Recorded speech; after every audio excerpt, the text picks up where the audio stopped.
Pwede po ba mag-breeding ng baka sa napakaliit na lugar? Journey of success born from the dust. Great Ark Farm. Great morning mga kabaka! Arnel Corpus po mula dito sa Great Ark Farm. Babati po sa inyo ng isang magandang araw. So ngayong umaga po mga kabaka, excited po ulit kami na ibahagi po sa inyo ang tanong, pwede po ba mag-breeding ng baka sa napakaliit na lugar? Ang sagot, panoorin po ninyo, pwedeng-pwede po. Katulad po dito sa amin sa Great Ark Farm ay napakaliit po ng area. Tulad po ng sinabi ko, nasa 10 to 15 square meter lang po per head ang ating area. At pwede naman, nanganganak naman po ng isang beses, isang taon ang ating mga breeder na baka. So, ngayon, i-discuss ko po sa inyo, ano po ba yung susi para po mag-succeed po tayo dito sa breeding ng baka sa maliit na spasyo o yung tinatawag po natin confined breeding dito sa feedlot. Para po sigurado na hindi po tayo malulugi sa ating project, ang una po dyan dapat na i-consider po natin ay yung tinatawag po natin genetic selection. Importante po yan. Kasi sa gusto man po natin mag-alaga po ng native, pero sa totoo lang po, pagdating po sa dami ng karne, which is yun po yung ating final na product, ay malugi po tayo. Sayang po yung oras, sayang po yung ating pagod, o pareho lang ang ating oras at pagod na gugukulin, mas maliit po yung karne na ating ma-produce. So kailangan po mamili po tayo. So doon po sa genetic selection, ay kailangan po optimal breeds po ang ating pipiliin. Mamimili po tayo ng lahi na pwede po sa confined breeding. So tulad ng lagi po natin sinasabi, dapat po ay laging mayroong kalahating dugo ng Brahman. So pwede po kayong Brahman Wagyu cross, pwede po kayong Brahman Angus cross, pwede po kayong Brahman Hereford cross, pwede po kayong Brahman Charolais cross. So, depende po sa inyo yan kung ano po yung gusto niyo. Pero kami po, ang ginagawa po namin dito, dalawa pong klase yung pabreeding po namin dito. Isang Brahman Wagyu cross at saka isang straight Brahman. Dalawang uri lang po yung aming naalagaan dito sa Great Ark Farm. And of course, ang importante po dyan, pagdating po sa pangunguha ng lahi, ay yung health traits po nila. Kailangan po natin yung mayroon pong resistance na pwede po na magkakasama-sama po sila sa isang lugar o sa confined space at may resistance po sila. So dito po sa Great Ark Farm, nakita nyo naman, magkakasama po. No? So pag Brahman, wala po tayong problema dyan. Kanya lang, lagi nga natin sinasabi dyan is yung kailangan po maayos yung design po ng kanilang housing dahil mahalaga po ang housing condition. Ang pangalawa po ay dapat mapagtuunan po natin ang kanilang nutrition management. Lagi ko po yung pinapaalala sa bawat farmer po na humihingi po sa amin ng advice. Alam niyo po, lahat po minsan marami po nagtatanong, anong gamot sa ganito, anong gamot sa ganyan? Pag maganda po ang nutrition ng inyong baka, huwag niyo na pong intindihin. Wala pong gamutan. Kahit pupuntahan namin ninyo yung aming nilalagyan ng aming gamot, pag pumunta po kayo sa aming cabinet, ang makikita niyo po dyan is vitamin A, D, E, at saka ivermectin lang po yung aming gamot. Bakit? Kasi sa sobrang healthy po naming baka, wala pong nagkakasakit na baka dito sa Great Ark Farm. So, importante po yan. So, ano pong kailangan natin doon sa nutrition management? Gagawa po tayo ng napakaraming video patungkol dyan dahil sobrang laki po ng topic niya. Pero ngayong umaga po, yan po ay kailangan po natin ng high quality feed. Importante po yan. High quality feed. Ulit, babanggitin ko ulit, yung silage na hindi po naayos ang pagkagawa ay hindi po silage yan. At tandaan po natin, 80% po yan. Kaya ako po, siguro in the coming weeks, gagawa po kami ni Pastor Julius ng video kung paano yung tamang paggawa ng silage. Dahil nalulungkot po ako na may mga nagtuturo po ng paggawa ng silage na hindi po scientific ang explanation doon sa tamang paggawa. So darating po yan, antabayan po nyo, gagawa po kami ulit para po talagang ma-emphasize po at siguro gagawin namin ni Pastor Julius yan gagamit po kami ng Ilocano, Bisaya, Ilonggo, at saka Tagalog na version para po maintindihan po ng karamihan po nating kababayan. And of course, kasama po sa nutrition management ay yung tinatawag po nating feed efficiency. Gagawa din po tayo ng napakahabang mga videos dyan kasi importante po yan.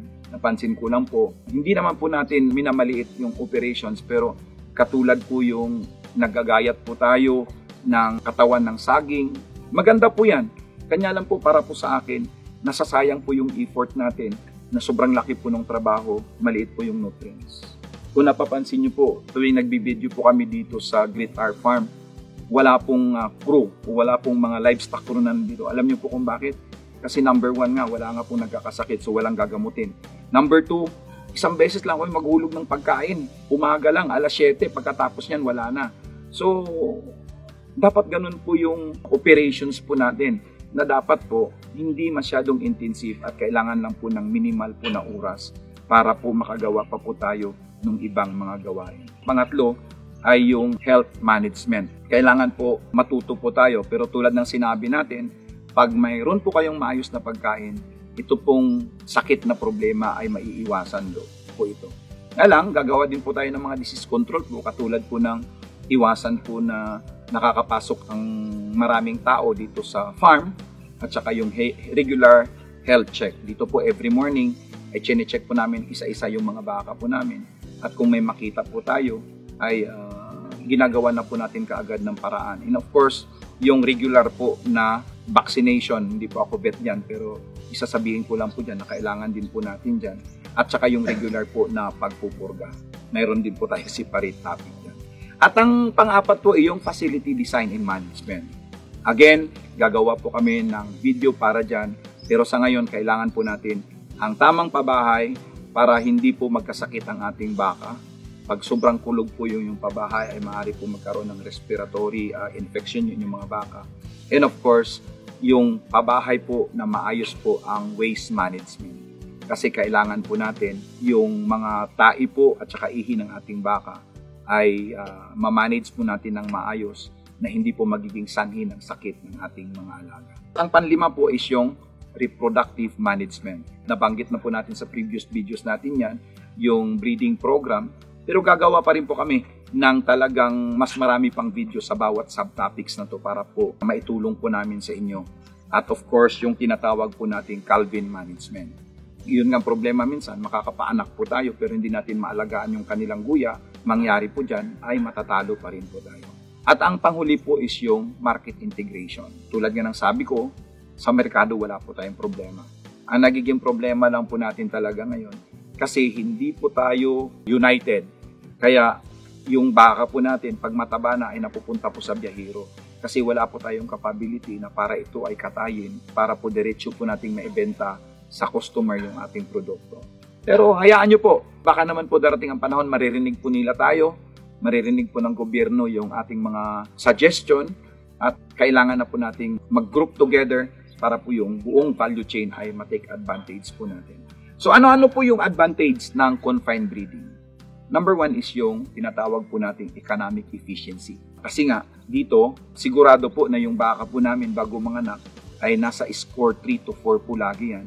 Ang ibig po sabihin yan, within 2 months po mula sa kanyang pagpanganak, ay pwede po namin silang ipabuntis ulit para po taon-taon ay sigurado po na mayroon pong calf na lumalabas. At ang mga calf po rito, before weaning at 7 months, dahil nakikikain na rin po sila, mas malaki po. Kaya nga po, kaya nating katayin yung ating mga produkto rito sa loob lamang ng 2 taon mula pagpanganak hanggang kakatayin. At dahil nga po maganda ang ating finishing program, mas mataas po yung ating yield sa ating karne. So yan po ang unang advantage, yung economic efficiency. Ang pangalawa po yung control in predictability. So kagandahan po dito, wala pong problema kung ulan-init dahil maganda po yung ating facility at araw-araw natututukan po itong mga baka na to. 22 hours a day na may pagkain at saka 24 hours na mayroong tubig. Kaya wala po tayong problema pagdating po sa control in predictability. Panghuli po na advantage ay yung product quality. Dito po talagang masasabi po natin na ang baka po na napoproduce natin dito po sa confined breeding program po natin ay maganda po yung kanilang karne dahil unang-una ay bata pa po sila na ating kakatayin. So yan po yung advantage, economic efficiency, control and predictability at saka product quality. Ang disadvantage naman po, meron din pong disadvantage. Unang-una ay high cost. Dahil nga po dito sa infrastructure investment at saka of course yung kanyang operational cost. Dahil araw-araw ay nagpapakain po tayo at binibili po natin yung pagkain. So kaya may gastos po dyan. Kaya yun po ang isang disadvantage. Mataas po ang kapital na kailangan pagdating po sa confined breeding. Pero of course, baka pwede lang po ma-offset. Sa mahal naman po ng lupa, kung tayo po bibili ng ranso ay halos nandoon na rin din po yung kanyang diferensya. No? Then of course, yung health risk. Dahil nga po magkadikit-dikit ang mga baka at kung hindi po tayo maingat ay pwede po tayong tamaan ng disease outbreak. Pero so far, dito po sa atin wala po tayong ganyang problema. At saka yung antibiotic resistance.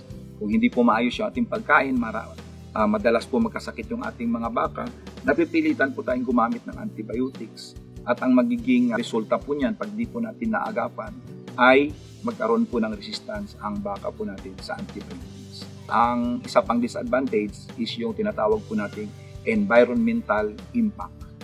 Dahil nga po confined po sila, maaaring magkaroon po tayo ng waste pollution at saka yung resource intensity kung saan mataas po yung consumption natin ng tubig and of course, mataas rin po yung consumption natin ng feeds. Pero sabi ko nga po, lahat po yan ay pwede po nating i-mitigate. Sa panghuli po, ang successful na confined breeding dito sa Pilipinas ay napakahalaga po sa atin dahil hindi na po lumalaki ang ating teritoryo. Lumiliit po ito at dumadami po ang mga tao. At eventually po, lumiliit po ang ating mga sakahan. Marami na po sa mga rancho po dito sa amin, napasok na po ng mga pabahay, napasok na po ng ibang industriya, at kung hindi po tayo magkaroon ng confined breeding, ay sigurado po wala po tayong ma-produce na kakainin po ng ating mga kababayan. Meron pong negosyo sa confined breeding, kailangan lang po ay balikan po natin at pag-aralan kung paano po tayo magtagumpay sa ganitong klase po ng pagsasaka. So sa muli, sa ngalan po na aking partner na si Pastor Julius Paler at kami po ay humihingi po sa inyo ng suporta. Paki-like, share, and follow po ang aming page sa Facebook at YouTube para po naman mapaabot po natin ang ating mensahe sa ating mga kapwa magsasaka at sa mga estudyante at sa mga OFW. Shout out po sa inyong lahat. Former OFW po, ngayon po ay isa na pong magsasaka, kabakang Arnel Corpus. Babati po sa inyo ng isang magandang araw at pagpalain po tayo ng Panginoon. Cultivating hope.